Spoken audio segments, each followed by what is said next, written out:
Hello, shooters, loaders, and casters. Welcome to the Georgia Shooting Connection Friday night live stream. We're glad you're here.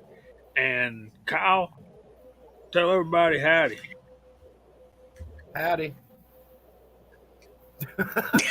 That's what I like about you, Kyle. Short and sweet, man, right down the line. I'm glad everybody's here. Welcome everybody in the side chat. Welcome everybody in the panel. Hope everybody had a wonderful week. First week of February. Hope it was good for everybody. Gene, take it away. Tell your sob story. You can hack me all you want, but you can't keep the hot pot down. Got it all figured out. Lost my channel. Had two discussions between YouTube and Google. The email has been put into a suspension mode, so it's inactive and can't be used. So I just started another one. And fortunately, since reloading from the hot pot was the name was available. So it's good to be back. It's only gone 2 days, man. It felt like 2 months. I'm telling you. Spent the last 2 days just digging and digging and digging. Finally got it figured out. Welcome back, brother. Yes, sir. You know, I know how people feel that lose their channel now. It's happened to several of us. Yeah, it sucks. And you feel like you're like lost in a big parking lot with looking for your car where there's no cars. Wow, that's a great analogy. But it's good to be here. Good to see everybody on the panel. I'm glad to make it tonight. Good to see everybody in the side chat. And thank you, everybody. I really want to thank everybody for supporting me on this and backing me up and resubbing my new channel. You guys are great. I'm proud to be a part of this tribe. I very, very much am. All right, I got the. What in the wide world of sports is going on here? You look fine from here. I got the wrong pop out chat. Uh-oh. We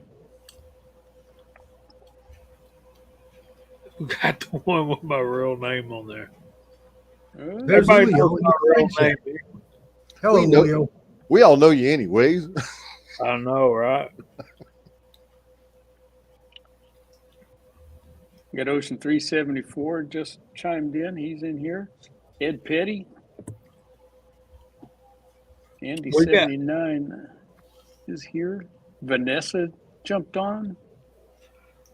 I'm trying to make There's sure Lee. I'm trying to get to everybody to sub everybody as they're going through the side chat back again. Any who, any how, anyway. Uh-oh. Uh-oh. I'm trying to Y'all get the blowing chat me up. over here. You want to get blown up? There's Idaho. No. It's time for a countdown. He's already here. Oh, is he already here? He's Oh, already here. 3 minutes in. Wow, that's going to be a record. Yep. Are we ready? Yep. In 3, 2, 1. Hey! Hiya, Mario. So West Coast weirdo. The West Coast Weirdo has arrived. Speaking of that, where is the Midwest There weirdo? he is. He's right there. There In he the side is. chat. Where you at, brother? Come on. Rollis is He was texting me. He got in bed late today, so Hello, Rollis. Hello, Joe. he's probably combing his hair and brushing his teeth and all that good stuff. We got a pretty interesting topic we want to talk about tonight. I'm looking forward to it. Did everybody get to say hey, Walter? Did you? Hey, Walter. Hey. Hi, guys. That's enough Short, out of sweet, me. to the point. Ocean, let me send you a link. maybe we'll talk about some of that neat shotgun stuff you've been doing here. There's Craig. Hello, Craig. Hey, there's Dan. How you doing, man? Here. Yep, Craig's here. The hillbilly up himself is here. I'm gonna send him a link too. Sometimes I hate email. I hate it most of the time. Yeah, I was gonna say. It's Sometimes like, sometimes it's okay, is what I should say. you Yeah. know, you go through there and you delete all the junk and you keep the ones that you want to send, and you got it all setting back, and then the next thing you know, you start getting notifications. Yeah. With me, it's kind of like your cabinet where you keep all the keys, and you go through periodically and look at them and say, I don't know what half of these are. And you throw them away and then find out that you threw away the ones to your truck and the back door and everything else. And I end up doing that with my email. I Been there, trashing done the that. stuff I was supposed to keep. Hey, Tommy boy. Hello, Andre. Hey, Tommy. Hello, Andre Les. D'Angelo's in here. I've got one email account with over 5,000 unread emails in it. Oh, that's even light compared to my wife, Kyle. You should see hers. It's like 63,000, literally. Hmm. There's Timmy. There's Dave. There's Roger again. Hello, Chris. I think I'm sub to everybody now. All right. Yeah, garage guy's here. Matthew. Matt Hello, Mann. Mark.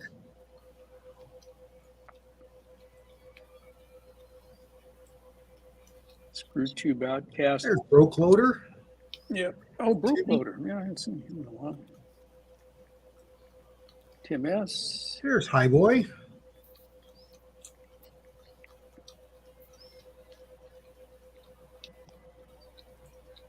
$45. We're climbing. Yeah. There's Buck. Just wait till we start talking about the topic. We got to wait for Jamie to figure his email out. He's working on it. I had a very busy week actually. We started out Monday with pretty good. I think we had one or two nurses in here. It was pretty good. And then Tuesday we were swamped. I think we had 5. And then Holy cow. Wednesday we had 3 or 4. And Thursday we had some doctor's appointments, but we still had 2 or 3. And we were supposed to have 2 today, but we had none. Not one. So I think they doubled up and they On used their Tuesday or allotment something. for the week. No. Yeah. Hey, that's throwing off your average. It was okay because Sandra was really tired. She was I can imagine after all that. really tired. Yeah, 2 days in a row she was tired. Yeah. Well, and just having, I don't want to say strangers, but people who don't normally occupy your house, having a house full like that is taxing. And they were coming in. We had 3 of them here at once, and one would leave, and then before one left, another one would come, and then 2 would leave, and then we'd have 1, and then 2 more would come. And yeah, and most of them want to poke and pull and lift until it hurts, and bend until it hurts, and stand up one more time, and walk 30 more feet. And yeah, she had it rough. Got the Floridian just jumped in. Mark's coming, Timmy. He's gotta finish with his makeup artist.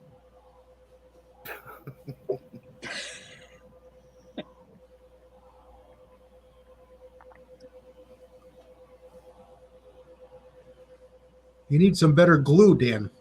Glue that sucker on there. It'll stay. Here's Reloader 762. Hey, Ronnie. Favorite cast bullet for the 10 millimeter. Going by so fast, I couldn't read what he wrote there. Favorite cast bullet in 10 millimeter other than MP. None of those in a HP are currently available. No, I'll have to pick one of those up later.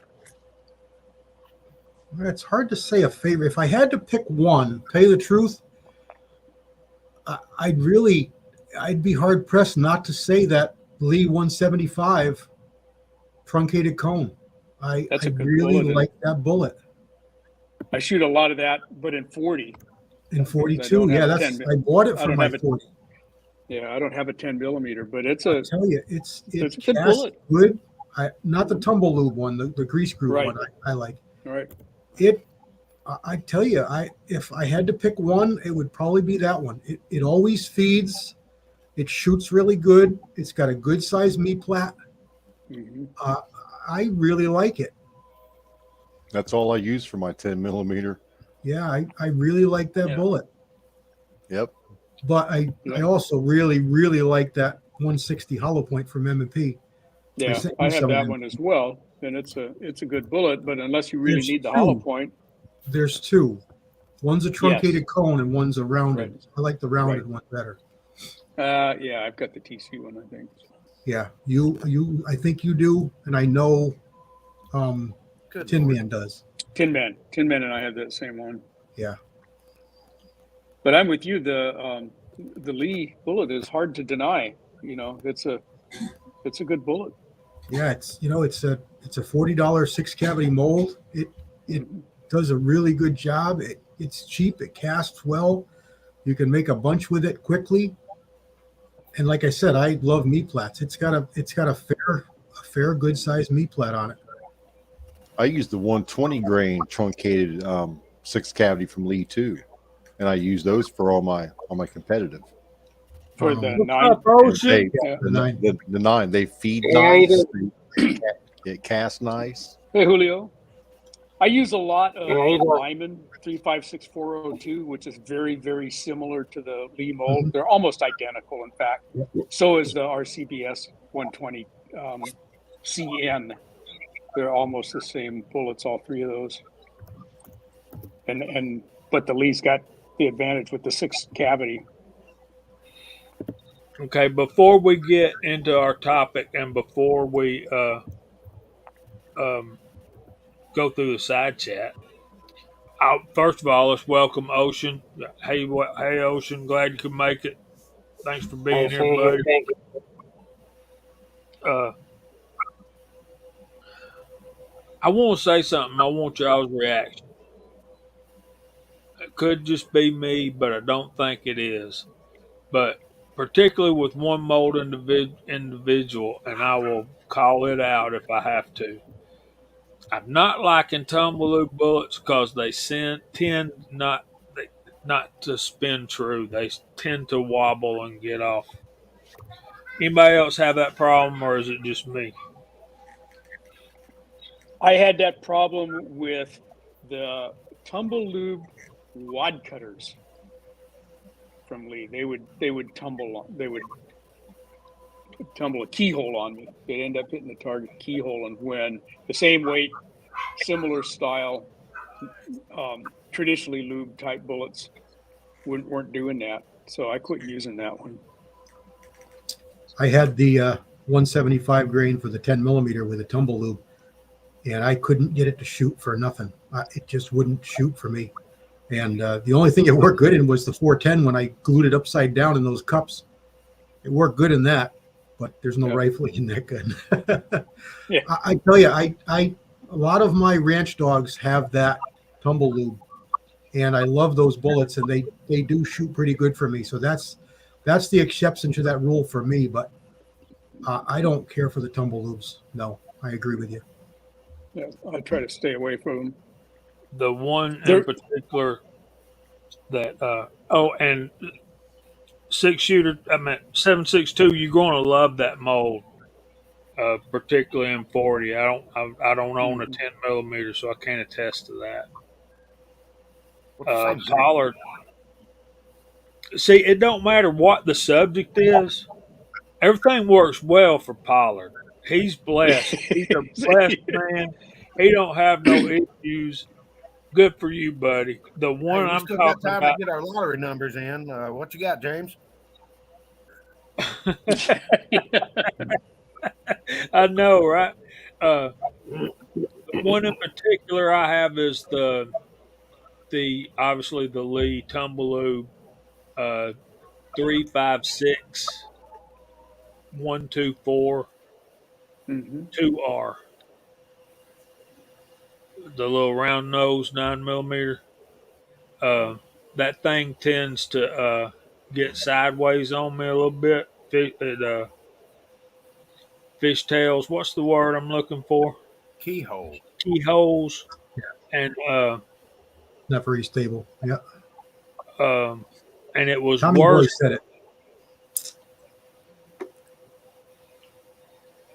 When I was Yeah. looking for a 9 millimeter mold, there was a lot of people on forums that have issues with that same design, Tumbleweed 9 millimeter. They didn't do too well.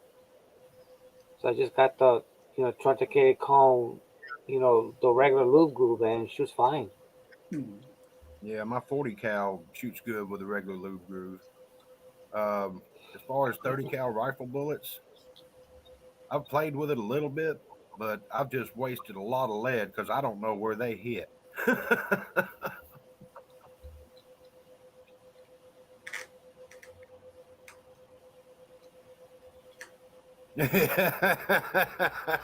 Yeah. Well, Rebel, you're my pick to take the shot, buddy. And they say there's two. I thought they said there was two. No, there was one earlier, like years ago. Hmm. Or that's what I heard. Pretty much it was they've done it before and now they're doing it again. There's Mark Thomas. Yeah. Well, He might be ready for a nap. Yeah, I was gifted that mold, Ronnie, and it wouldn't shoot good in my super. the only way I've had anything keyhole out of the Lee molds I use is an undercharge. Yeah. That's the only time I've seen a keyhole. Pollard said this is the first he's heard about keyholing issues with the tumble loop design. Wasn't And the Tumbleweed design came from Marlin for that micro groove barrel? Wasn't designed for that initially? That's what the ranch dogs claim, but they're a different bullet. That's probably why they work better for me, because the problem, like Tommy said, the problem with the tumble lubes is surface area. With all those Mhm. little grooves, um, with the micro groove, it increases, and I think it's fatter. I think it's larger diameter. It's the way the mold is cut. But with the Lee tumble lubes, their design is not to have to be sized, Right. so they're as cast. That's the design, as cast, and I believe that they're running undersize. I know that was the problem with that 309 missile that Elvis loves so Mm. much. That's the reason I had problems with that, because Yeah. I cut that rate out and made it a plane-based bullet and increased the surface area by better than a quarter of an inch, and the bullets shot Mm. fine for me after that. So I know that was the problem for me with that bullet. What did Rebel say there?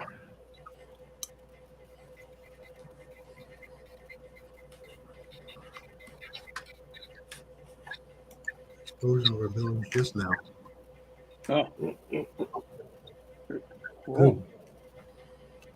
he got it, y'all. He Good. nailed that sucker. Now I got it. No, yeah. That's funny stuff, Mike. Funny stuff. That is a good bullet, Texan, for 6 shooter. I shoot it in 40, and that's the only bullet I have for 40. Mm. We'll probably be changing that soon, but I still like that. I would like to have something a little lighter, but 6 shooter Texan made a 40/10 millimeter mold. It's pretty good. if you want to try the 145, Jamie, I've got that mold too. And I used to shoot it. It shot really good in my 40s until I got the PCC, and that wouldn't shoot that 145. It's a bevel-based bullet, and it was wonky. It was just like the tumble lubes.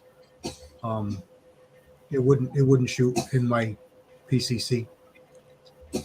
There's Michael Dunn. Y'all say hey bye to Michael. Glad you dropped by, buddy. Hey, Michael. See you, Michael. Thanks for stopping in, man. And we have Hillbilly. the American Hillbilly. Hillbilly, Howdy, everybody. You know what we What's have going for on, supper fellas? tonight? Man, Guess you what we guys have? doing all right tonight? Yes, sir. How you? Doing better I'm now. Doing pretty good. I just got live feed news there that Chinese balloon thing's starting to head over Missouri, so I might have to get my night ops out and stuff like that and see if we can't take that thing down. Take some shots at that thing. Hey, heard about that. It's been on the news all day.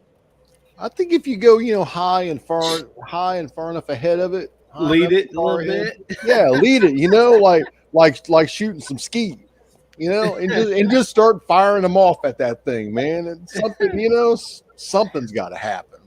I've taken some long range shots before, but 60,000 feet's a little excessive for everything that I've done. Well, how many yards is that? Oh, Just man, get you Mosin. Just get you Mosin and gun. You'll hit it. 2,000 yards. 2,000 yards? It's only a mile and a quarter. Oh man, there's people out there that shoot 1.5 miles, 2 miles all day. That ain't right. That can't be right because a mile is 5,280 feet. So Right. that'd make it about 10 and a half 12 miles. miles. yeah 10, 11, 12 miles. Yeah, I don't. Tactical, I see there in the comments. I don't think the high point's going to reach that, buddy. Mosin the gun will. I Yeah, I beg thought to there was differ. two balloons. I think my new high point just might. Yours might. I'll use some of them CW bullets in that thing, man. We'll make it up there. A good archer ought to be able to take him out, right? Yeah. Dwayne, I was telling the guys before we went live.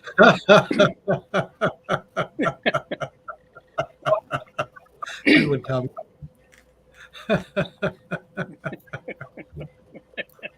Yeah. New range for Skybusters.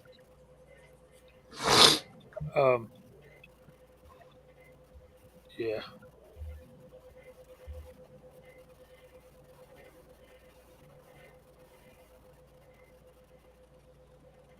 I was saying something I forgot now. I do that a lot. I mean, forget what you were going to say. Hello, Mock. Oh, Howdy. Mike Hester said there really was an explosion over Billings. You're not kidding. Oh, I know. I remember now. I was telling the guys before we went live that if Ronald Reagan was still president, that sucker wouldn't have made it past L.A. Right? It'd have been in my backyard.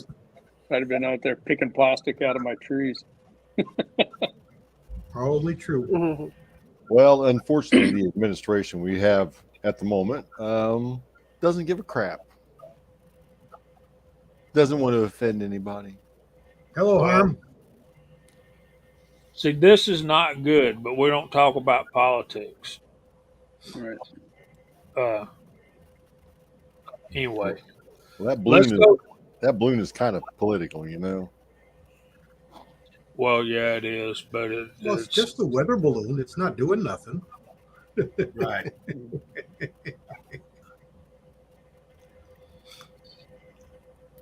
It could not. It couldn't be mapping out our infrastructure, could it? I think I'll go shoot it with my 1911. Yeah. 1911's good for everything. All right. I wonder how many shots have been made at it. Everybody type in 1911 and we'll call your name out. How about that? That's easy and quick, right? Got it. Get her done. Walter's There we go. first. I'm eating. I have an excuse. And then bang, we have a page full. Boy, oh boy. I'm showing 51. Look, man, oh man. They're Back to flying. I know, right? Thank all y'all for joining us tonight. We got Walter, we got Gene reloading from the hot pot, GGW Outdoors, trees are blowing, CW, Reloader 762, Papa's Place, 6-shooter Texan, Mark Thomas, Hillbilly Up, Screwtube Outcast.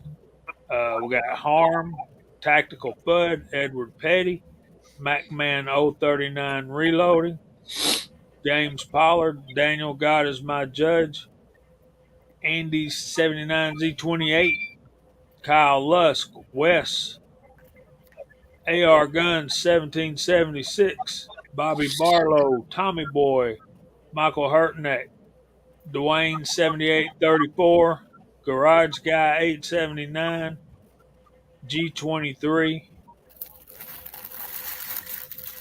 Walt Fletcher, Tim S. He likes his 1911, Floyd Hicks, Mike Hester, G23, Ocean 374, Chris 338, Hipparchus, Mark Thomas again. James Pollard says high power. Kyle, Harm, High Boy Reloading. So I think it's just anti-American not to like 1911, guys. Not that I judge anybody. You're not opinionated or anything. Park, I like a nice 2011. Does that count? Yeah, They just man. doing 2311s now. Well, that's because 2011's patented, so Didn't I hear that? they can't put them out and advertise them legally as 2011s. That's Oh, is that that's why? a staccato patent and trademark. I'm cool with 2311. Call it whatever you want. Just double stack that Sure. thing. Pollard has a 1911. Good. I have two. Wouldn't the current round be a 2315? Is Fuzz in there? Did I see Fuzz? Fuzzy's in there. He was in there earlier. Yeah. I missed him. Dang, G. Don't be bitter, brother. Come on. We're just having fun here. He's He harsh, man. He's harsh. He wants a I'm getting- 1911 chambered in 40 Smith & Wesson. That probably never happened. Look at that. I'm getting low on 1911s myself. I think I only got 6. I got one more on order. But be here in a couple of weeks, I guess. I have no 1911s, but I have a 2011. That's close enough. Just I've Oh, had 1911s. I think None. I've had 4 or 5 1911s, and the grip's just so thin on it, even with some locks. It's just not comfortable for me. But the 2011 we'll talk grip about that too. fits Yeah. me. Standard Now- 1911 grips don't fit me well either. But I'm going to tell y'all something. That Walks Fletcher with that 270, it is the finest cartridge that mankind has ever known. And I'm telling you, that can shoot down that balloon. Hold on. Let me put my boots on. Hold on. I got my feet down. Get my feet up. get him up Fix on the me to chair get deep in next to here. you. Floridian, I'd like to see a video about that. If I buy Yeah. another 1911, it's going to be a T-sauce. I want that Gerson long slide. It's not a 1911, but it's a 45 style, long slide, 10 millimeter. Gerson makes some nice handguns. They I was really- talking to talking to my dealer today about it, and he's had a couple of them. He says they've been really good, but they're hard for him to get, and he doesn't have problems getting guns. So I don't know where they're going, but the dealers he deals with doesn't have them. I see a lot of 270 brass all day while I'm sorting because it gets mixed in with the 223 and 380, 300 blackout, all that stuff. Same width case, so it tends to come down the chute and drop into the same bucket. Did you ever figure out what that brass was, Gene? Did you save it? I did save it, and no, I did not. If you can remember, I never asked send you. me anything. Send me a piece of three. I'd like to research it. I did send you pictures. Yeah, the actual cartridge case. You know. If you You want the actual case? Yeah, don't make a special package, but set it aside if you think of it, and you ever send me something, throw it in there. I'd love to research it. Yeah, because that was weird, man. I mean, the wall thickness is pretty similar to a 38 special. Yeah, it's. I mean, I'd have all to I can think of is a 3530 Maynard. That's all I can think of, and it's pretty uncommon, but it exists. Yeah, the case was just over 1.5 inches long, and it said 35 on one side of the bottom head stamp and 77 on the other. And that's all there was on it. Small primer. But I ran across a few of them. I think Willie had a 38 Super 1911 Pollard. I think I knew he had a 38 Special. I think it's a 1911. But that's right, Walks. And 50 BMG sounds all cool and big and bad and sexy until you have to start carrying that. Then you have to start carrying ammunition to go with it. So, yeah, there's that. How many guys do they put on a crew that carries a 50 BMG? Man, Mock, I don't want to see that because I did the Jamie with mine. What? I hit the edge of it and put a crack down the entire side of it, and it leaks now. Oh, man. Wow. Yeah. All right. Just for the record, that's an inaccurate statement, Gene. Well, I broke it. No, I ain't talking about what you said about you did, but I did not break my coffee cup. My bride did that. Well, Okay. they both got broke. They did. They're not usable. So to our subject at hand for tonight, our Tommy boy, Winchester primers are my favorite, man. Don't tell me bad things about Winchester. I'll have to go reassess my whole thinking. Yeah. Anyway, so we want to talk about grips tonight. And Gene already touched on it. The 1911 grips didn't fit his don't fit his hand. A lot when people are talking about handguns, that dictates a lot about what people buy, what kind of gun they buy, as far as what feels good in their hand, what feels good balancing it and taking aim and stuff like that. And I just think. I think the premise of the discussion, though, that Walter come up with this topic, and I think we want to talk about: do you keep your factory grips? Do you want aftermarket grips? Do some of us make our own grips?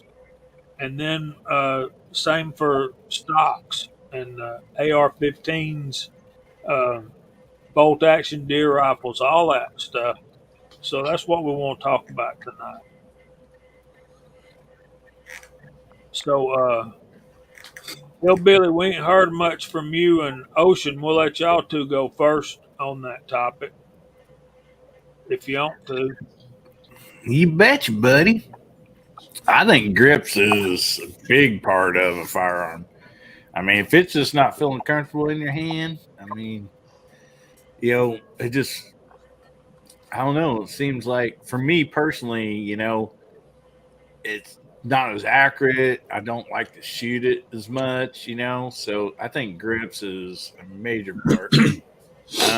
I've had some guns that I've changed grips on, but then also I've just had some that I was able to put some Talon, stick on grips on, and make a big difference right there. So, I mean, I think it's a big deal. Myself personally, a lot of people might disagree with me, but a pistol, I love a beaver tail, on my grips. A lot of people steer away from pistols with those contraptions on. We'll be glad when Rebel gets a grip on his anger management.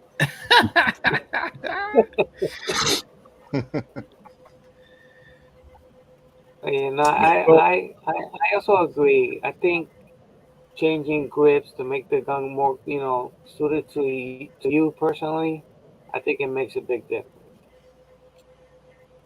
Sometimes the factory grips is not the greatest.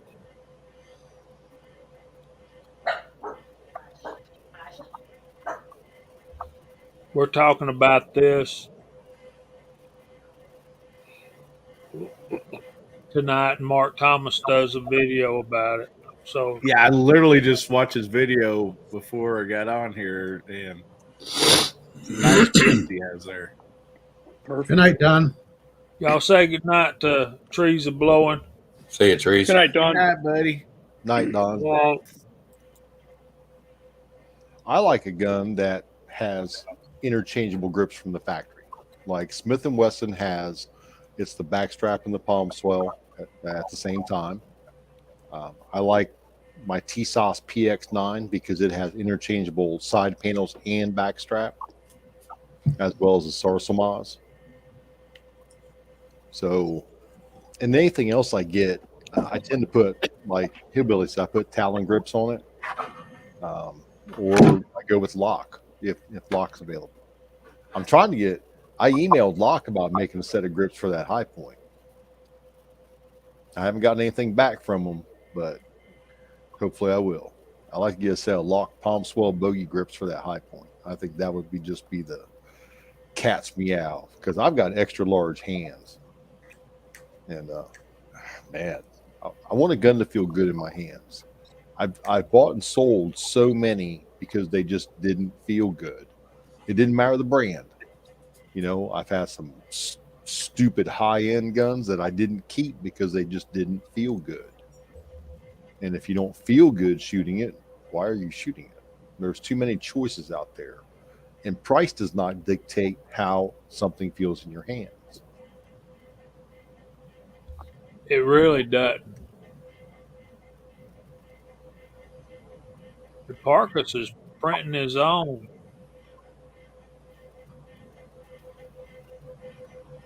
I Dave, need to talk to him then.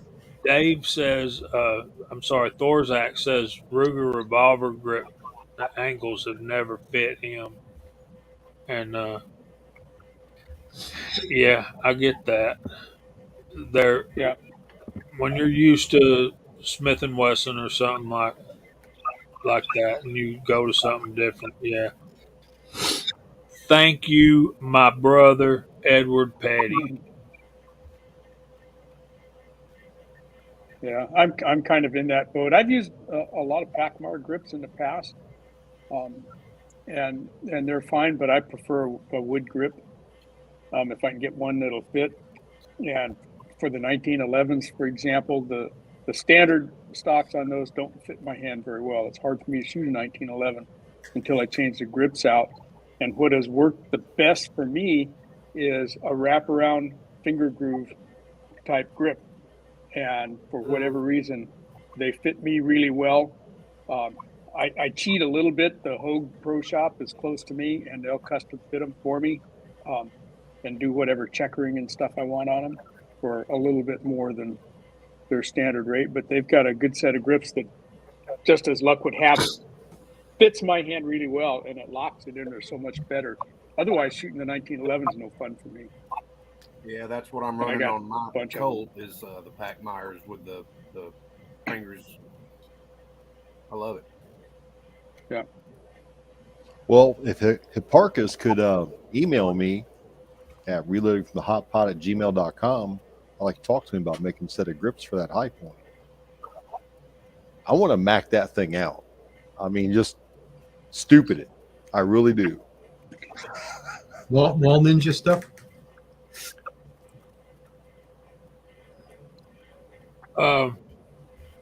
I think it was Tactical Fudd asked earlier, wanted us all to tell how aggressive do we Mm. uh, like our grips. To me, I'll go first, then Mark can go. Um, I like the feel of a rubber grip on my revolvers, particularly the double action magnums. 357 ain't that bad though. I mean, seriously, but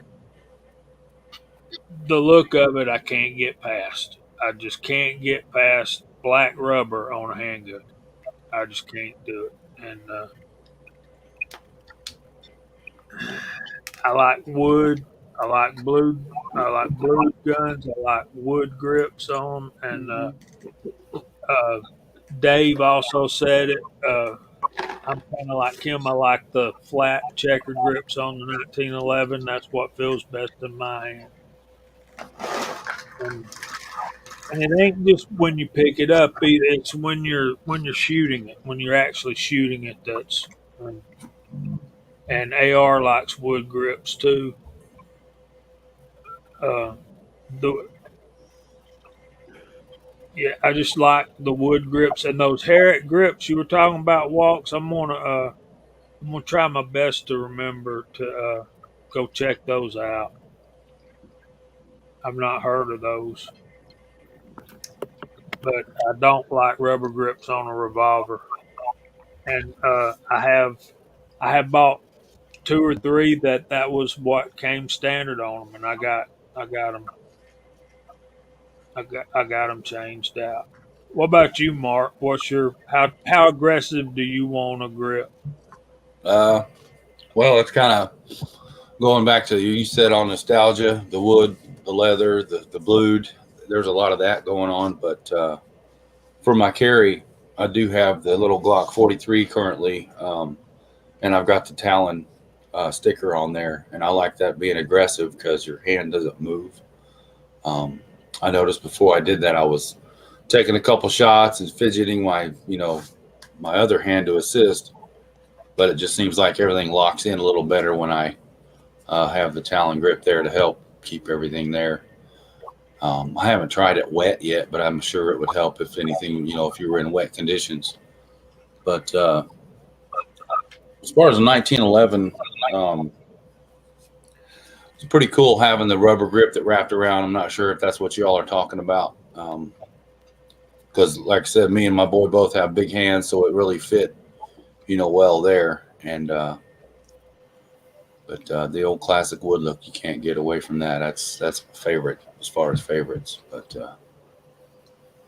yeah, plenty of options out there for the 1911, the micarta, the G10 scales with all the different colors and the the layers and stuff. You can really customize the gun pretty quick. And but when it comes to function and purpose, you got to have something you're going to be able to hold on to, feel comfortable with, and not let go of and stuff when you're in a situation. So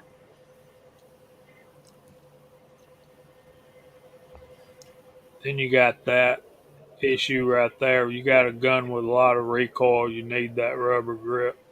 I think the main idea, but of the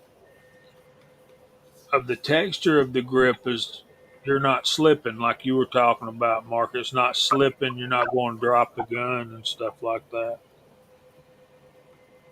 But yeah, yeah, that little Glock 43, you can barely get your pinky on it, and it kind of contradicts what I said about the bigger hand grips. But the 43 is comfortable for carry. I can shoot it decent, get it out quick and all that stuff. But if I prefer, it'd be a bigger grip. So Idaho. Ivory grips were good for General George Patton. I don't think I could afford any ivory grips. Not to mention that's illegal now.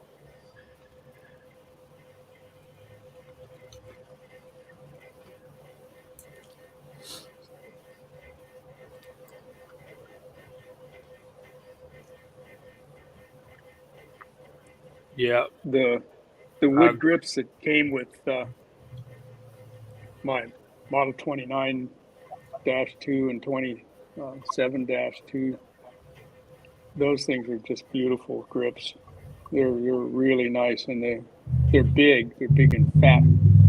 They have just about the right amount of checkering on them for me, and they make a big difference.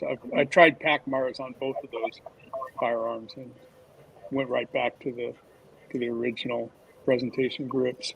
They're really nice. that Walther makes a good shaped grip as far as factory stuff. My Walther P22, it's really comfortable when you get the right backstrap on it. But they don't really make that for any style of gun that I know of. I only got the one, so that Walther feels really good in the hand. So patents cost $15 in the 1930s during the Depression. So how much is that now? How much is $15 in the 30s now? So I agree with I practically never disagree with Dave, but yeah, the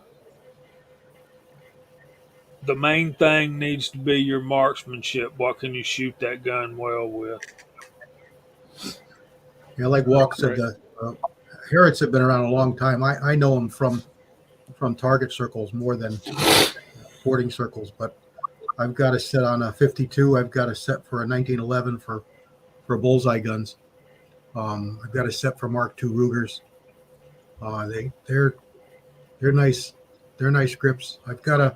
I do have one sporting set on a Blackhawk, but I like the grips, but I don't like what they do to it. I think they're better on a double action. I don't like to put double action sized style grips on a single action.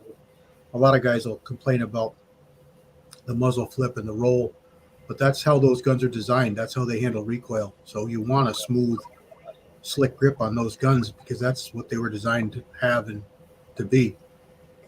So for my favorite grip material is probably Stag with ivory or a bone, shin bone type being a secondary. I like horn. I like all natural materials. Wood looks great. I can't deny it. It's one of the best looking grips out there. But my first choice for a lot of the guns, 1911s and cowboy guns, single actions is Stag. And it's expensive, but Yeah, it's it is. look at it. It is beautiful. I agree with I you. like that I like those grips that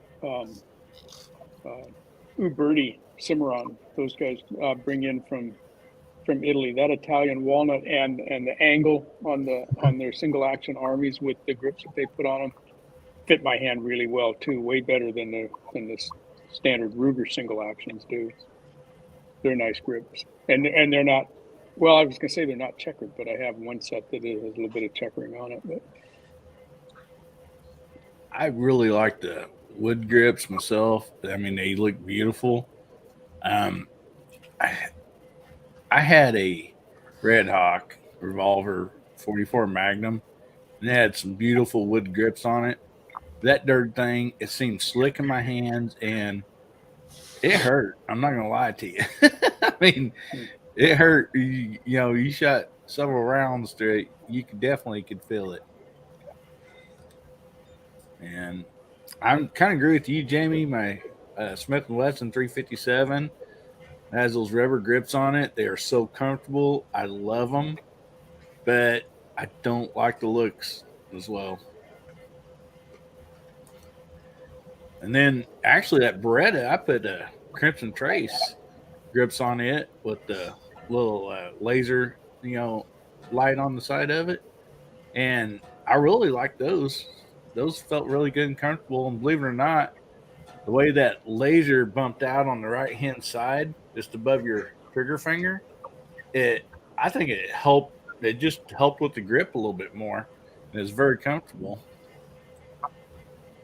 Now, are those rubber molded grips? Yeah, I mean these were like the tannish color or whatever sand, but they were two piece, one on each side. So um, they felt comfortable. Actually, man, they may have been plastic. I'm trying to think. I'm not 100% for sure on that, Jamie. Yeah, I really like the feel of them. Well, that's important. Uh, Kyle, you got an opinion? Kyle's always got an opinion, don't he? Yeah, I've got the rosewood grips on my Ruger Red Hawk. But I've got the Packmeyers, like Viejo was saying, with the finger grooves in them on my Colt 45. Love those. Um, I ended up actually putting sandpaper tape on my Glocks just so you could have a grip. Uh, do what? Uh, just wrap them in sandpaper tape. I mean, the handles are already uncomfortable. You might as well be able to hold on to it in the rain if you need to. Um, let's see. As far as handguns go, um, I've got a Turkish made 1911 that's got wooden, two-piece wooden grips with deep checkering in it, deep fat checkering in it, and that feels very good. And I can shoot that gun very well. Um, the rest is just, you know, normal factory, whatever it comes on. That's the only ones that I've changed is those 245s and modified the Glock. That's really all I've changed. The rest of it I just deal with and shoot them. That's all I got. Well, I think basically what we're all saying is kind of like we shoot factory grips until there becomes a problem with factory grips, and then we'll go to something different. Is that basically what I'm hearing? Yeah, I think so. I think if you have multiple copies of the same style from the same manufacturer, you might know beforehand that the grips that come on that firearm are not going to work. You might swap out the grips right out of the box on them. But I think most of the time, unless as we were talking about earlier, on 1911, I already know that the standard GI type 1911 grips don't like my hands, so I'm gonna do something about that right off. But otherwise, it's try and see if they work great. If you can make them work, even better, so you don't have to spend more money. But if they don't work, it may not be the gun. Maybe it's the grips. Worth a try. I have not tried Micarta firearm grip, but I do have a knife with Micarta stocks on it. They're pretty good. They stick pretty good usually. Yep. I have some of both. The G10s look really good. They can be really aggressive. I have a couple on the 1911s. I do like them. On a carry gun, I like a really aggressive stippling or aggressive sandpaper grips or something along those lines. Yeah, that Yeah. G10, when it gets wet, it really has a stick to it. It doesn't slip. That's the one thing I've noticed with that knife, and it's been wet with stuff a lot slicker than water or sweat. Exactly. If you understand what I'm, yeah. Mm-hmm. Yep. So I've got a buck knife that I use for my deer hunting, and it's got like a rubber grip, but it's got a texture to it, and that thing is never slippery. It's never slippery. Doesn't I've matter got what. a I've got a Strayed like that. It looks like when you look at it's orange. The grip is orange, and it looks like that thing gets the least bit wet, it's going to slip right out of your hand. But it's almost like the wetter and slicker it gets, the tackier it gets. Some of the looks of stuff is deceiving until you actually wrap your hand around it and use it for what it's intended to do. Mhm. So, what But about you, Ocean? How aggressive do you want your grip? Um, not too aggressive. I mean, I had some that you could feel like the stepling, I guess we call pronounce it, into your hands. I think I find that too aggressive. You I like it. You have good grip or not. You don't want to be able to feel all the carvings out of it. You know what I'm saying? Yeah, Because I some know could be exactly. very, very aggressive. Yeah, but I I like. agree with. Go ahead. I was just gonna say I like my grips just a little less aggressive than I'd like my women.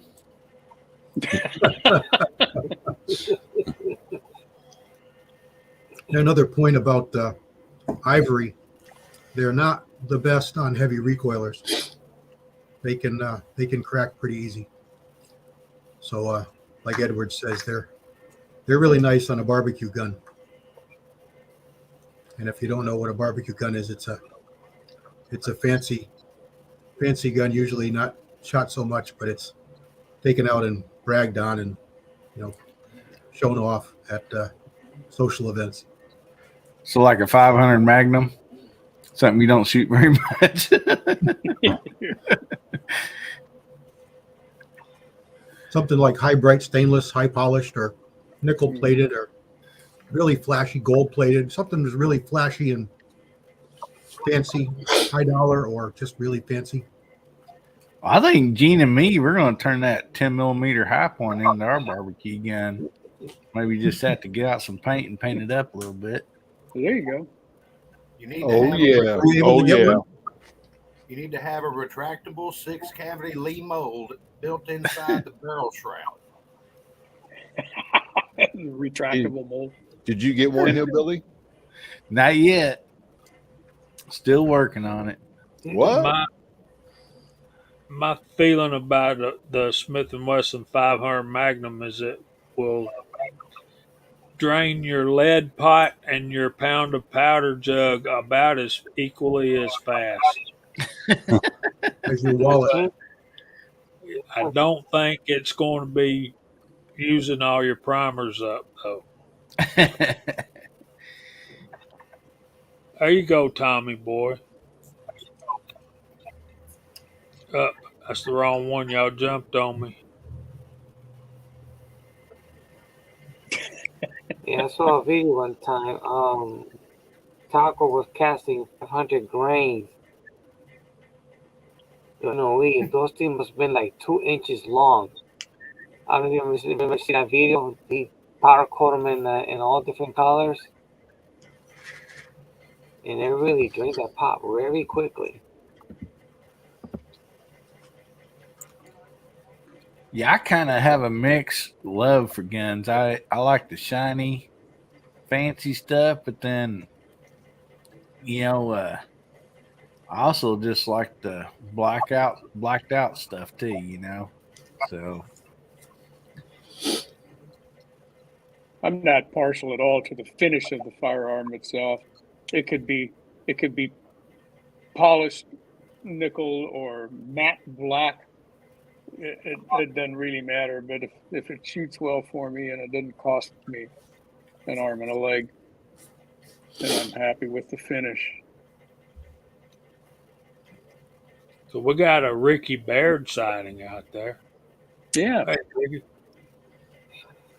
bragging on his 10 millimeter 1911. Yeah. What's not to brag about? Heck yeah. What So, I'm talking about. yeah, 35 to 40 grains. If I remember correct, that's about what my 35 Remington loads kind of charge weight.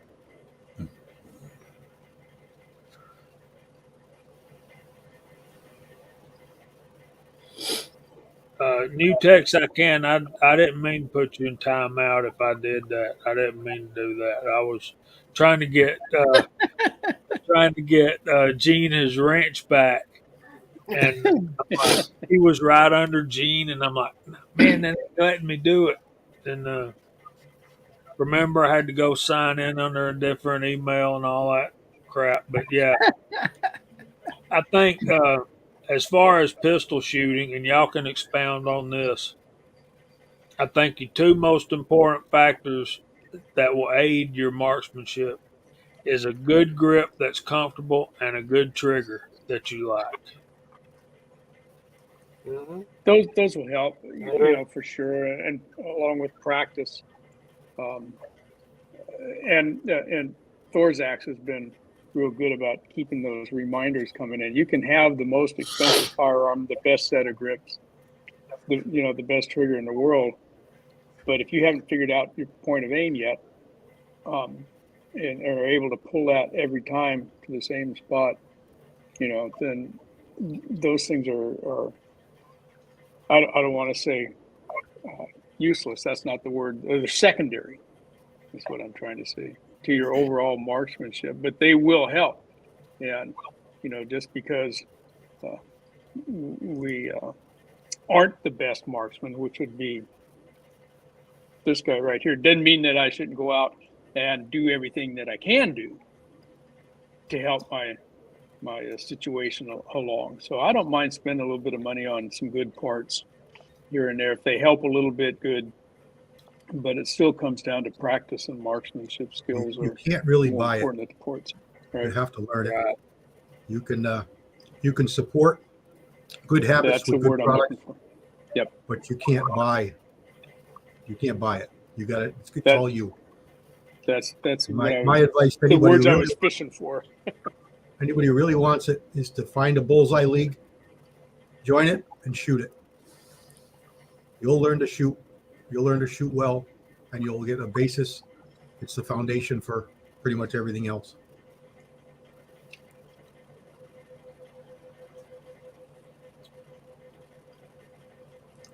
I agree. Is that- I agree, Tex.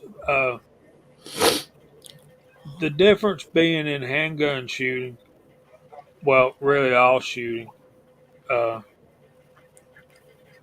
if that trigger's too hard to pull, you're shaking that gun ever so slightly, and I just I believe that a good trigger makes a lot of difference in accuracy because you're actually moving the gun off of your target line while you're squeezing that trigger.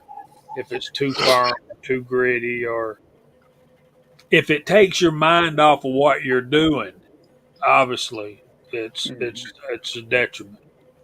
That's very true. It's And not Thorzak's, as much as people think. Truly, it isn't. People put a lot more weight on a perfect trigger than it really needs. I've done right? it, proved it 100 times over with the bullseye shooting and new shooters coming in and people needing to buy. We call it buying scores. And I put my money where my mouth is a number of times, literally, with new shooters coming in, shooting a match with their pistol that I've never had in my hand before, and shooting scores just a little under my average. they generally are quite surprised. I'm kind of with Hasbro. I had one particular firearm, my Glock 35, that had terrible trigger, and I shot really. I wouldn't say I shot really cruddy with it, but I wasn't shooting very well. And then I went and put an expensive trigger in it, and dang if I didn't still shoot really cruddy. Well, for me, with a pistol, the lighter the trigger, the better I shoot. And I tend, even though I practice and practice, I tend to pull when if the trigger's a little heavier, I'll pull my gun to one side, a little bit more than I will with a lighter trigger. But I mean, I've grew up shooting rifles that don't really seem to matter to me at all. I've shot more rifle rounds in my lifetime than I have pistol rounds. And so just on me, I think I need more practice, but I do find my accuracy is a lot better with a lighter trigger. That alone is a comment that I use in my classes to show people that their other basic fundamentals are lacking. If that trigger makes that much of a difference, your stance, your position, your other things are lacking, because it shouldn't, and it won't all the time.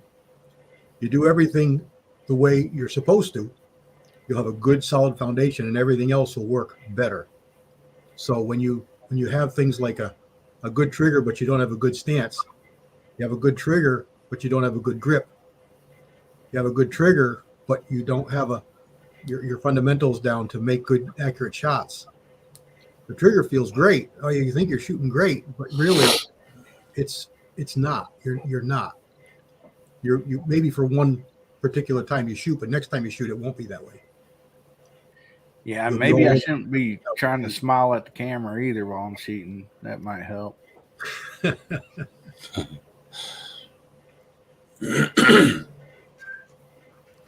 It's the front sight, hillbilly. It's the front sight, buddy. Yeah, I definitely need to work on my stance and all that, man. It's just, It's a really hard thing to do, hillbilly. Work on your proper stance, feet as wide as your shoulders, knees just buckled little, center of gravity down, balance. It's kind of like being in martial arts. You want to help yourself all by yourself. Video yourself shooting. Yeah, and then watch it.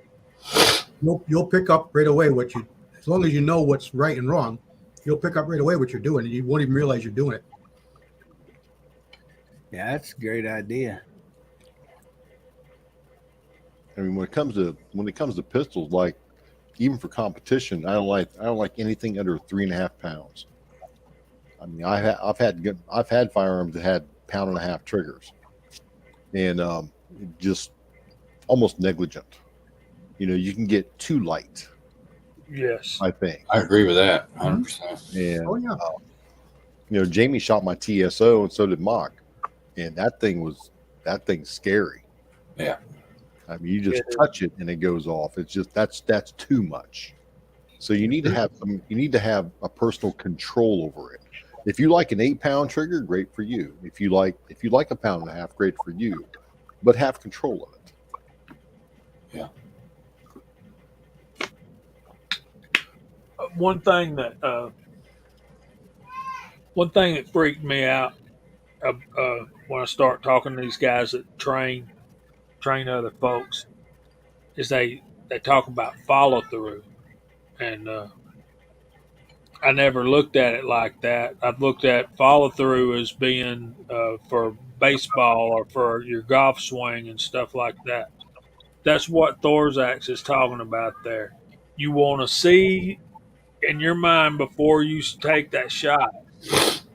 You got to think about, I want to see that projectile hit the target. I want to see it hit the target, and that's your main thought all the way through the shot process, or that's what works best for me.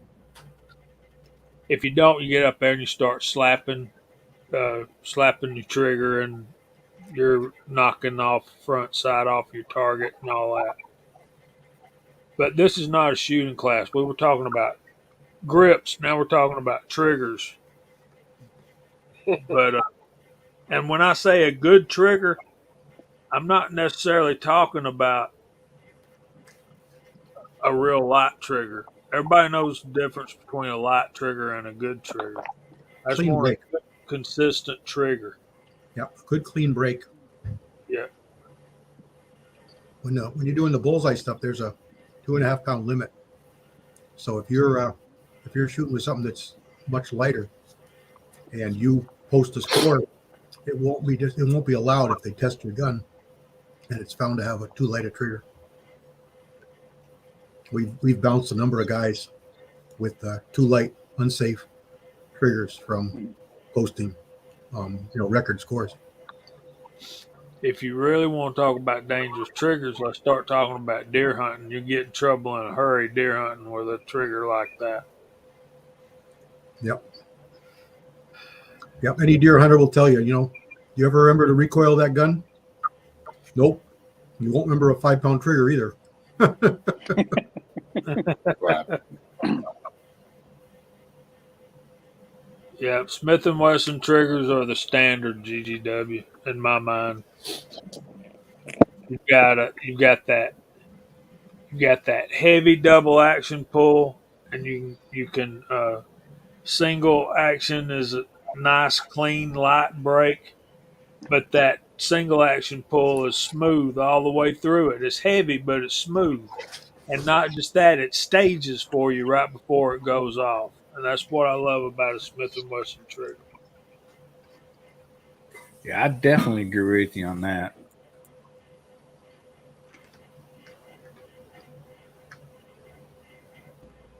Marco K. Where'd he go? He bounced up pretty quick. Maybe had a issue in the kitchen or something.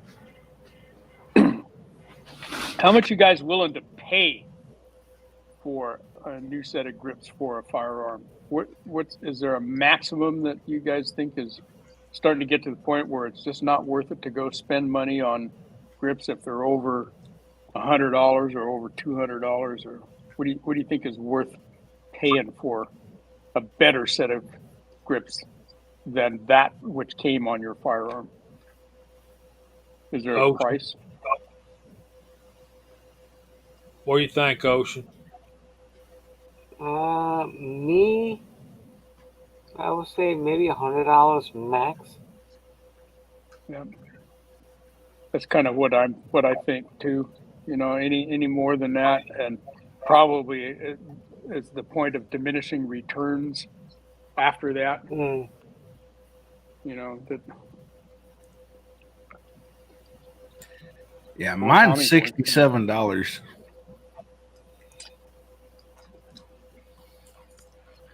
Yours is what? $67. That's pretty I dang. cut the limit off right there. 68. I don't know. That's very specific there, Hillbilly. I'm not. If they're over $67, I'm not buying them. And that's with shipping.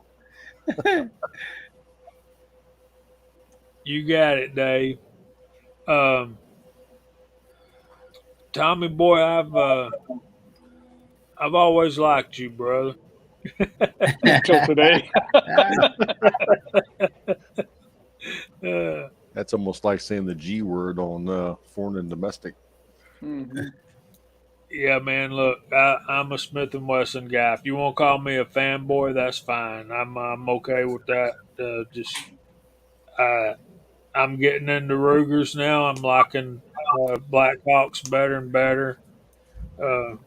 Smith & Wesson, though, man, I'm telling you, I just really like my Smith & Wessons.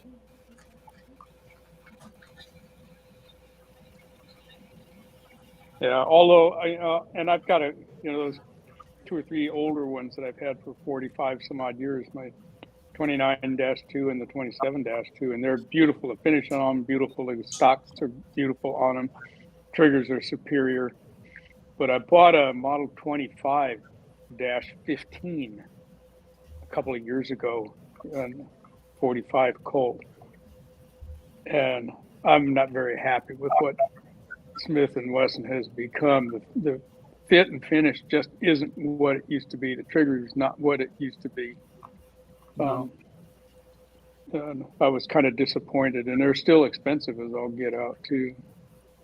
But my older ones are really nice, including my little J-frame Chief Special. It was my dad's 38 Special, and he liked that one, and so do I. Hardly ever shoot that one, but those big end frames were really nice.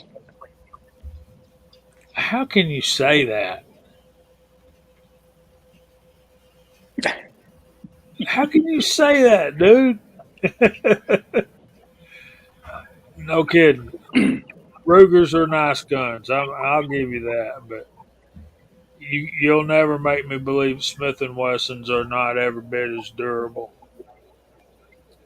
Yeah, I think Smith and Wesson Ruger, for me, they're actually quality wise, they're equally good on both ends. You know.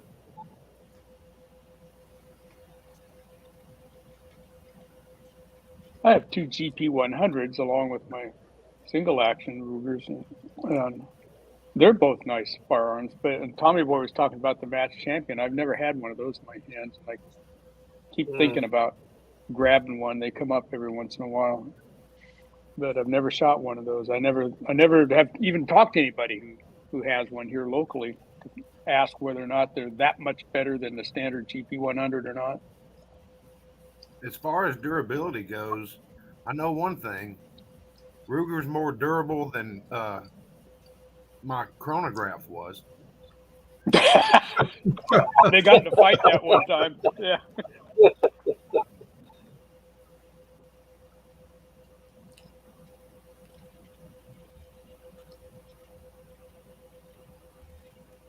So the 7.62's giving you some prices.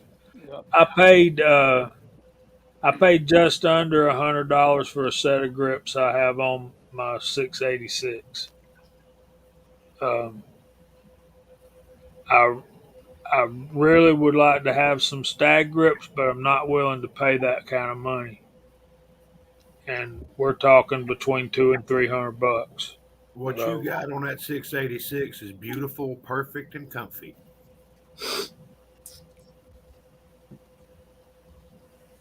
they are now. They look good too. I understand, Bald. I get it. Uh, both of mine were made in the '80s, so really not been subjected to what these new Smith and Wessons. Earlier, Mr. Pollard was talking about whole grips on rubber grips on a Taurus 605. I have that gun. Uh, and Tommy Boy asked the question, how many holsters have you bought trying to get something that's functions? How did he put it? Let me back up and find that.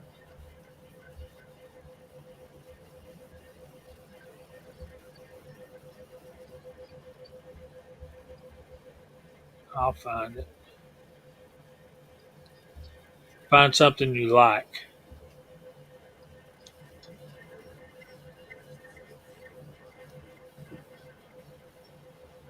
Okay. I tend to buy a holster and learn to like it. Yeah. It's a good way of putting Yeah. it. Or what I usually do is I watch a lot of different reviews and people's opinions, and then round it up to one and try it myself.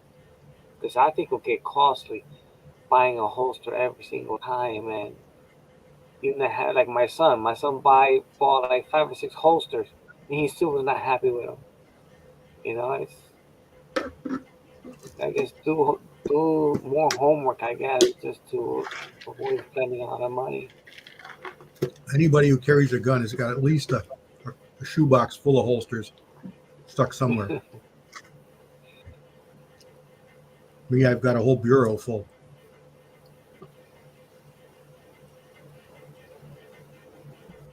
just a shoebox, I've got a plastic tub in my basement full of holsters. Yep. Most And, everybody.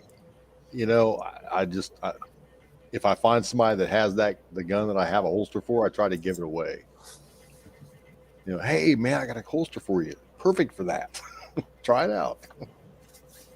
I'm thinking of doing that too, Bald. Ball, Yeah. Chris, go take a look at Cimarron's single action army revolvers. I've got 2 or 3 of them now, and they are really nice. The price point's not too bad on them, and you can get them in 357 or 45 or what whatever you want.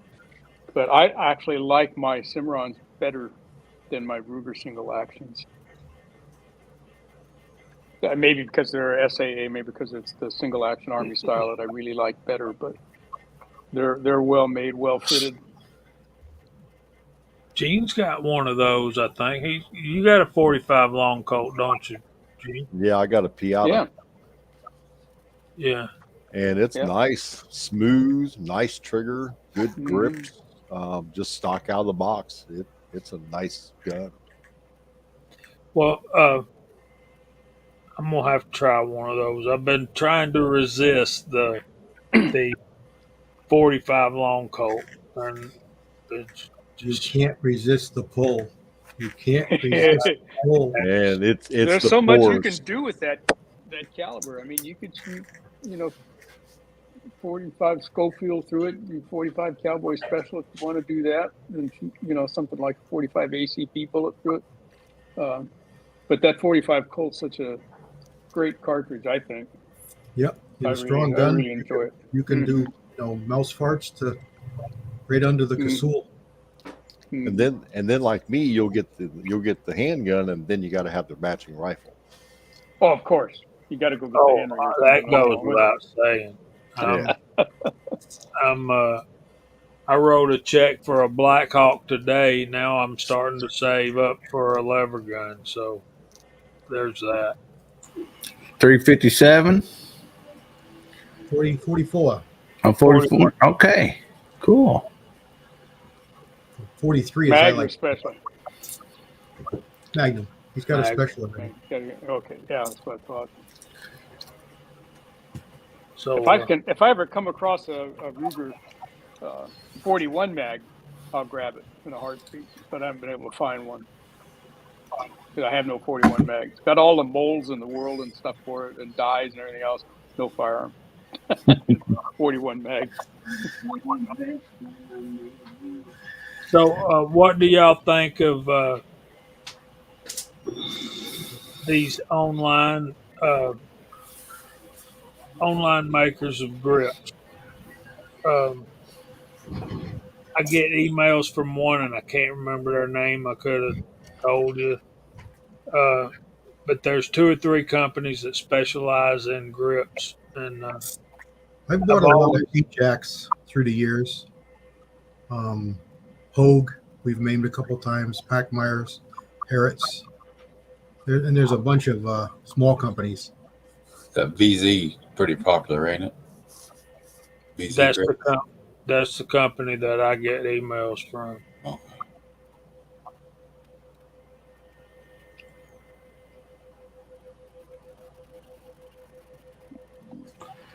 He's talking about holsters a while ago, Jamie. Call me weird, but man, the shoulder holster is my favorite. Anybody else like shoulder holsters? When I was working for the sheriff's department, I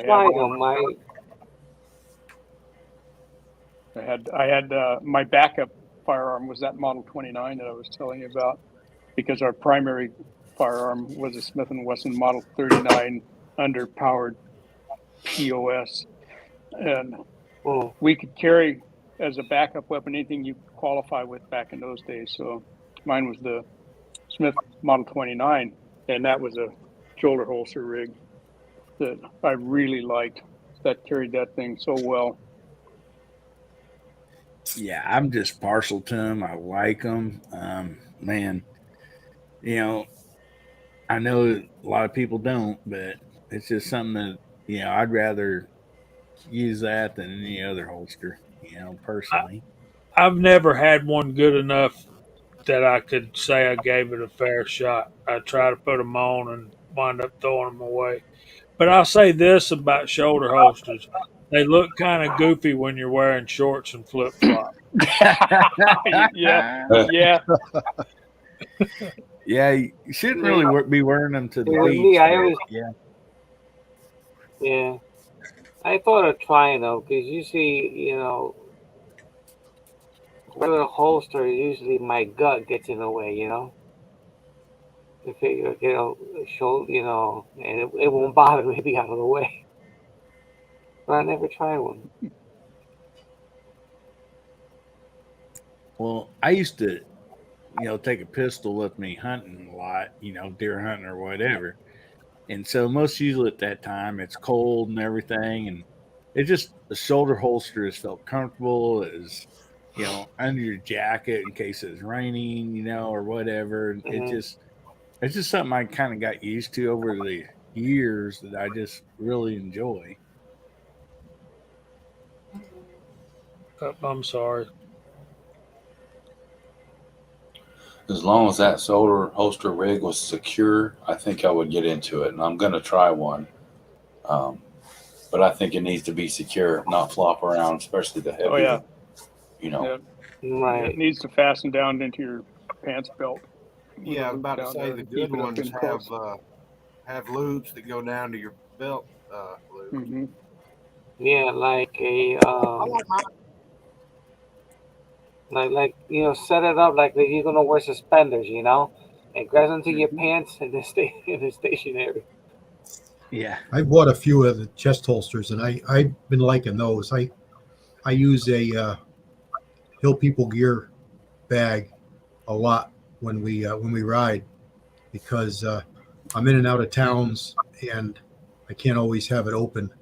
So I really like that Hill People bag. But if I don't have to worry about that, I really do like the chest rigs. I got two of them that I bought for hunting, and they're really nice because the straps are so big. Um, for me, hunting is very cold weather, so going on the outside or under the last layer is really important. And these holsters have all kinds of adjustments, so they're super comfortable. No binding at all. You can't put a gun on your hip and wear a whole pile of clothes because it's 10 layers deep. So these Yeah. holsters are really nice. You can put it on after you're all bundled up, and then just throw a vest over it or a light jacket over it, or maybe it's a Gore-Tex or something is your final layer. And then it's something light, and it works out really good for me. I really like the chest holsters. Yeah. Tim asked if I had any shoulder holsters I suggested. Man, I've just tried different ones over the years, and most of them nylon. I can't remember the name of the one that I use the most right now. But for me, ones that had just a lot of good different, adjustments on them where I can make it comfortable.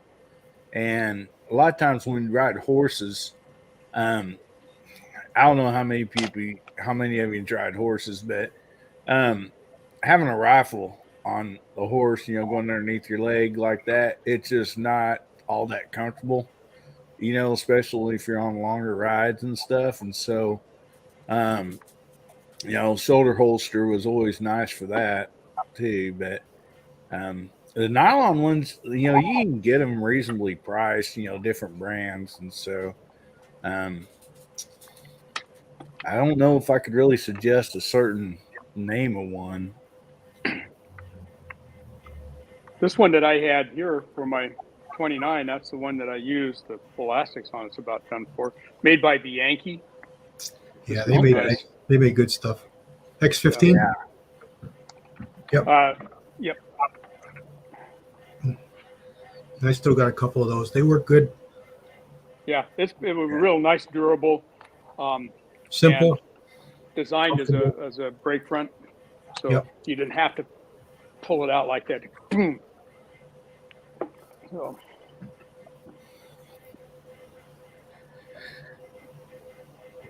Yeah, I would like to have a nice leather one.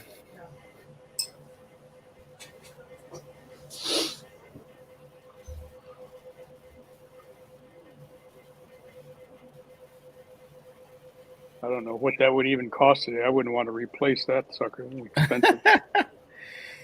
Especially since it's all nice and broke in. Yeah. That's what's the best about leather is, once it gets broke in, it's just like a good old pair of boots, Hello, Curtis. Mm-hmm. It gets real comfortable.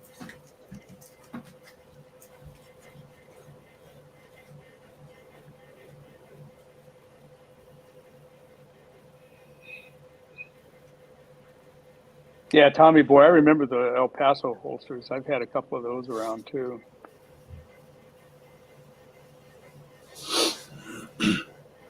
Good night, Hasbro. Haz is leaving us. Okay. Good night, Haz. Nah, buddy. Thanks for being here, man. Night Hasbro.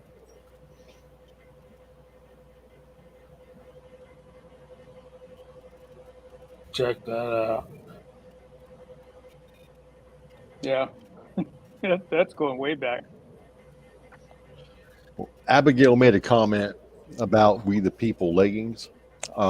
I bought a pair for Ms. Hotshot. Warning wearing them in public. Just warning for women. I don't think they're designed correctly. They're very flashy, shall we say. Well, Attention getters. I'll say this about that. Ain't nothing going to lie to you. Two things that will not lie to you are yoga pants and a 3-year-old. These are like yoga pants with too heavy of a seam in the wrong spot. Well,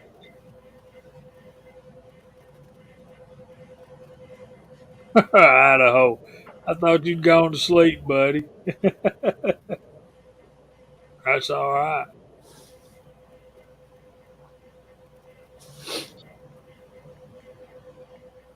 Bald busting your chops, Gene. That's all right. I got him.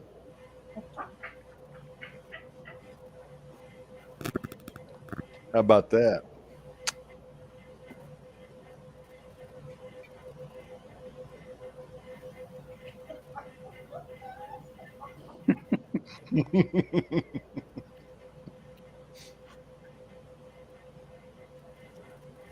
Banana hammock.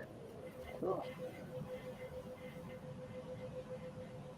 Yeah, so the VZ grips are one, and there's another company that makes them out there too. And I heard Gene talking about their stuff earlier, Alpha Burley and stuff like that. Who is that company?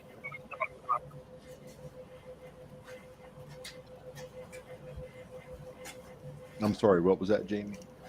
I heard you talking about a certain kind of grips that think you said Alpha Burley or something. Altamount. Altamount. No, Well, it wasn't me. it was the model of the grip, not the company that made it. Oh, Anyway, The G10 or the bogies. who made the bogies? Yeah, That's a lock grip. Yeah. Bogey is the texture on it. It's the most aggressive texture they make.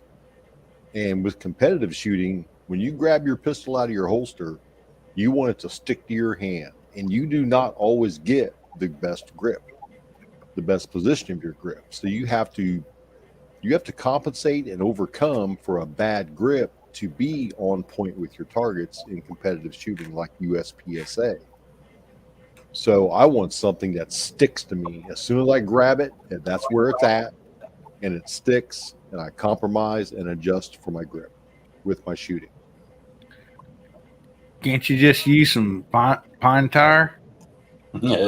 Well, you could use some pine tar. I do use liquid grip like a bowler uses, the rosin bag. No Yeah. rosin bag. Yep. Yeah. So I mean, I'm an ex competitive bowler too. I bowled on league for years. So that that rosin grip on there, or that liquid grip that you spread around your hands and it dries, and you get that chalk on there, that really helps. And then you get a set of bogey grips on top of that. That thing's not going anywhere.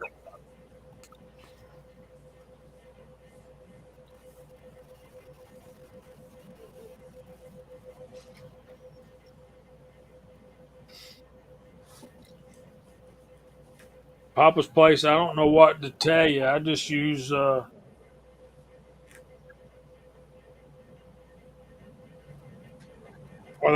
you have a bunch of them like that? I mean,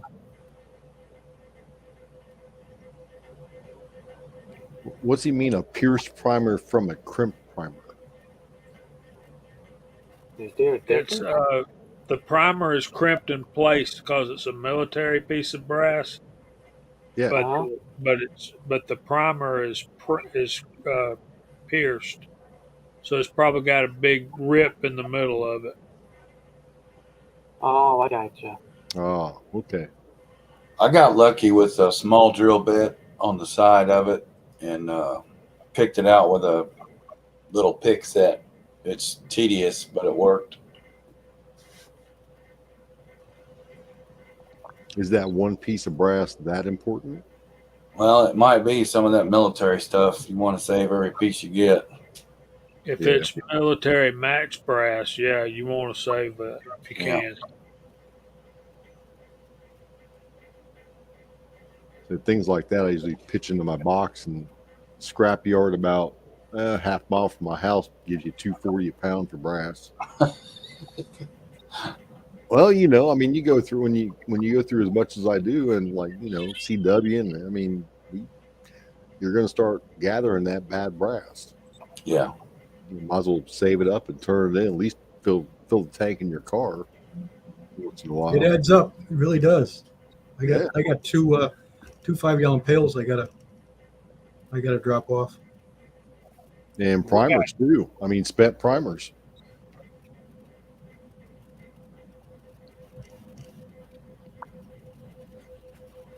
Tommy Boy says military. It's just not crimped. Yep. I would. I've ran up on it, but I don't not enough of it to remember if it's crimped or not. But yeah, he's got 30 pieces. Yeah, I'd want to save it too if it was 30-06. Right. Provided the rest of it's in good shape, I just acquired a bunch of 30-06 nickel plated. How was that? How was that to reload? I mean, I don't mind reloading nickel plated every other caliber, but Guys say it's hard on their dies, and as long as you keep it clean, I don't find it a problem. It's definitely harder than brass. Yeah. I was told this doesn't last long. I don't know if it's true or not. I have had more split case mouths with nickel plated semi-auto brass than with regular brass. And the only reason I say that is I bought a whole bunch, not all that long ago, 4 or 5 years ago, of 380 brass, supposedly, once-fired range brass. And I got it, and it was pretty beat up, and I thought, well, I'll just load it and leave it. And 1 out of 10 cracks when I expanded, enough to take on a cast bullet. So, and I never have that problem with standard brass, but I have been seeing it with this nickel plated 380 stuff. The only thing I like about it more is that it's easier for me to find my own brass at the range and nobody else shooting it. So it's easy for you to pick yours up. But I just acquired 2 5-gallon buckets of mixed. A little bit of everything. Of nickel plate. I'd use it once in a while. It was Pretty 100. cool. 162 pounds. I think it's definitely harder, but I want to say it's smoother. If that makes any sense. When it's clean, I got a guy I shoot with that less shoots porous. 38 Super, and he loves the nickel plated brass. He just brags about how much better it feeds into his guns. I was just going to comment. That's what I find with the 38 Super, and I've got thousands of cases, and the good majority of them are nickel plated, and I don't ever see problems with Oh, split. that's good to know, because I got 400 of them, brand new ones sitting out there in the Yeah, garage. that's why I was telling you I was sorry that you bought those, because I could have kept us both in 38 Super brass forever. Yeah, well, not that many people shoot it out at my gun club at the indoor range out here where I shoot most of the time. So if it's 38 Super out there, it's probably going to be my brass. But again, that's why I bought a bunch of nickel plated stuff, is because I can see it easier, and I'm not so likely to mistake it for 40 or anything else out there. So before we start going through the room, our time is growing short. It Boy, seemed like it flew by tonight. Uh,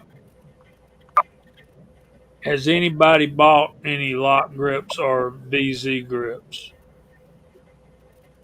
And if so, do you like them?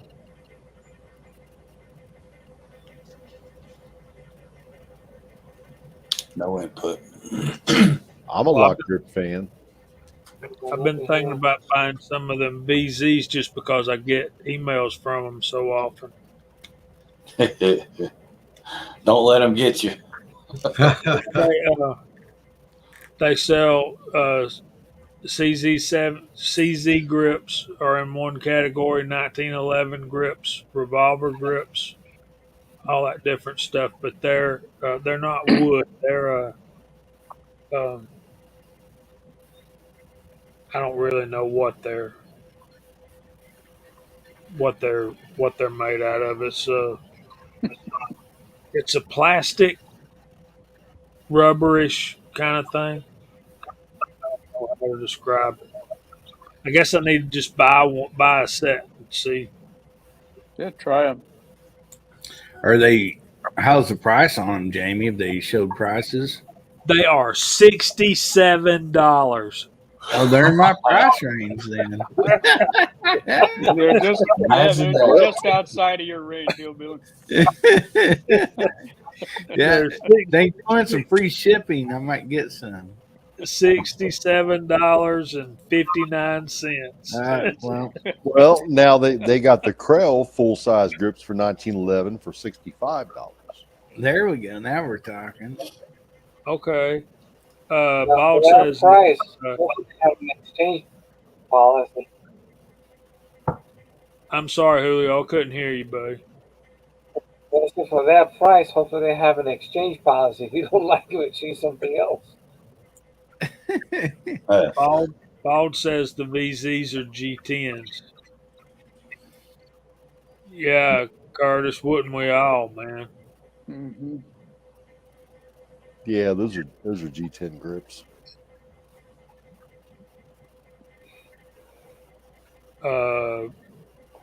Critter bought a set of wood grips for his 1911 Thesis and paid $20 for them and free shipping. Yeah. Hey, Bald, they make them for the Alien.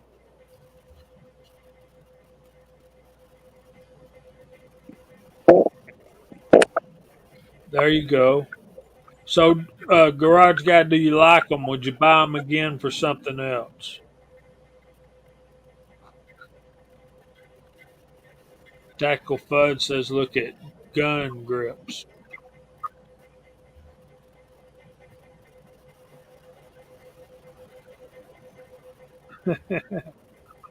Critter. All right, we got to start going through the room.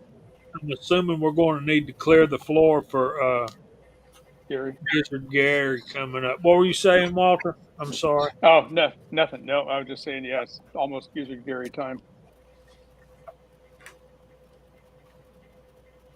So garage guy said no, he would not buy those again. He said they felt almost ceramic.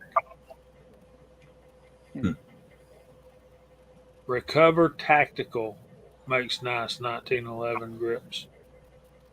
See, I got this 1911. It's a Colt, and I got it from I got it from Willie, and it's really old, and it's got wood grips. Was the original grips, and they're getting old and kind of ragged around the edges, and not that I'd want to replace them, uh, but I only want to shoot that gun enough to have a little bit of fun with it. Remember Willie and keep everything loosened up and working. It's probably valuable valuable enough that I don't need to be shooting hot loads or anything like that in it. Not that I do anyway, but yeah, I would like to get a set of grips to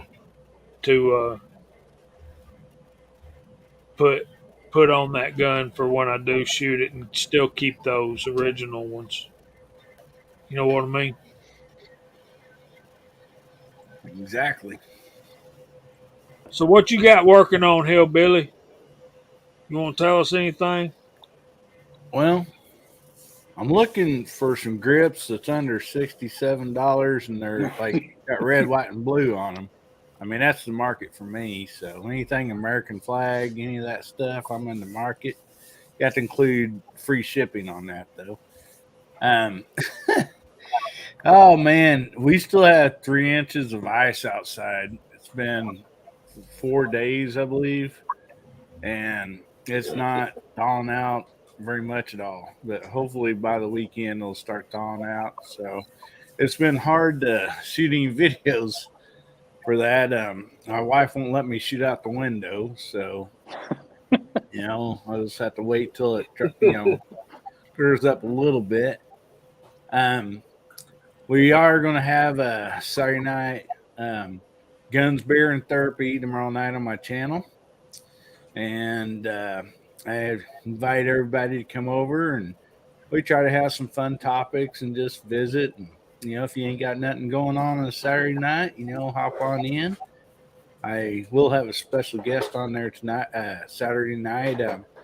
It's another gun tuber, and me and him just kind of accidentally met through comments in a chat thing one time, here not too long ago. And he's from out around California, so a little different rules out there and stuff for guns. So I thought, it'd be neat to, visit with him a little bit on there. And so that's about it, other than maybe a few shorts coming out. And I just want to say I appreciate you guys having me on. It's been a lot of fun. A lot of great people on here. A lot of great people on the side chat. I just always enjoy it, guys. Thank you. Thank you for joining us, brother. We appreciate you. Appreciate your time. Mock, what's coming up for you, man? Oh, just a little more range reports coming up. I'm going to try tomorrow is calling some coyotes in. Other than that, just working through the week. Logistics have been slowed down with all these storms, so work's been a little crazy. But we're doing all right. Good to see everybody in the chat. Good to see everybody on the panel for sure. And we'll pass it up there to Julio. Yeah, thank you, Mark. But I already finished off the some of my shotgun projects. Waiting for spring. Hopefully, come soon if I get that stuff tested. And I got some 308, a 6.5 Grendel, 223, quite a bit of stuff to put together for spring. To try to keep myself busy. Can't do nothing right now. It's cold out there. But that's all I have. Walter's we next. appreciate you being here, man. Yeah, thank you for the invite. Thanks.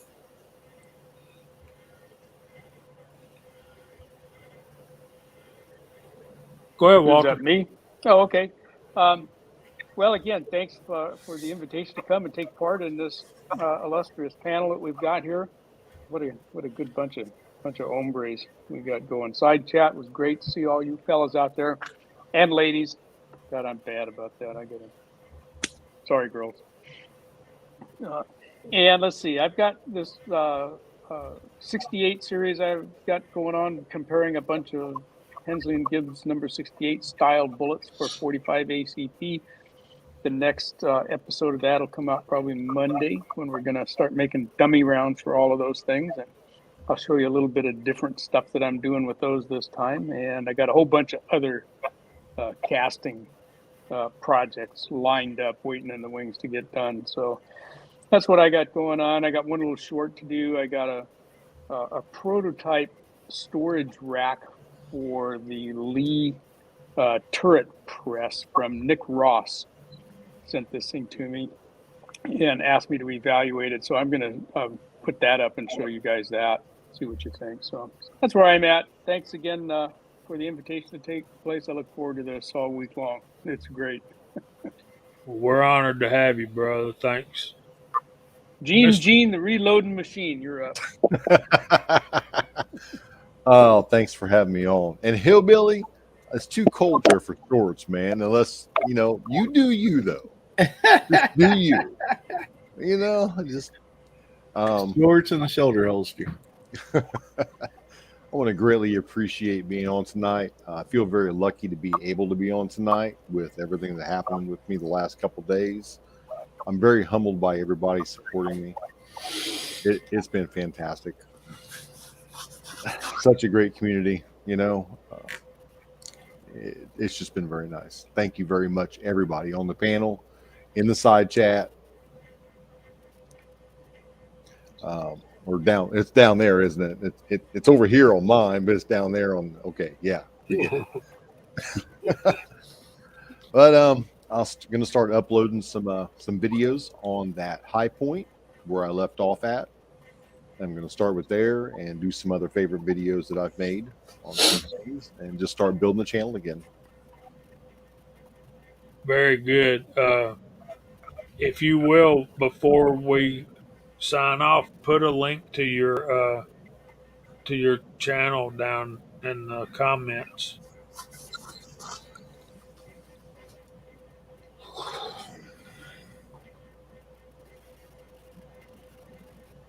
I can do that.